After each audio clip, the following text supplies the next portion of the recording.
તો ચાલો બાળકો, આજે આપણે જોઈએ કે આ શેનું પ્લાન્ટ છે. આ નાનો એવો છોડ છે ટમેટોસ કે ટમાટા, અને એના નાના નાના ઓલાના અંદર ઉગેલા છે.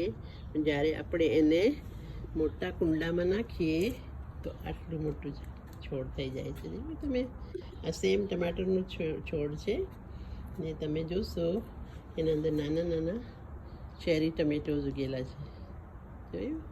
ઘણા બધા આવે છે, પછી આફ્ટર થોડાક દિવસ બાદ રેડ થઈ જાય છે. આપણે જ છે, આ ત્રણેય પ્લાન્ટ છે ટમેટોઝના છે.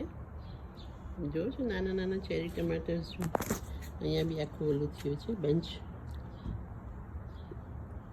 હા, જોઈ શકો છો. સેમ એના લીલા પાંદડા છે ને આટલો મોટો છોડ છે. તો આને જ્યારે આપણે કુંડામાં નાખ્યો તો આટલું મોટું થઈ ગયું છે. ઠીક છે.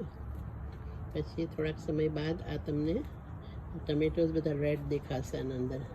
આપણી જ છે. તો ત્રણેય છોડ ટામેટાના છે. અને અહીંયા આની બાજુમાં છે ચીલીઝ એટલે મરચાં.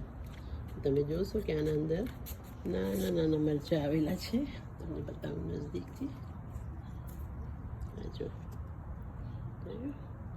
મરચું છે અહીંયા, અને અહીંયા બી છે. બી મરચાં છે બીજા.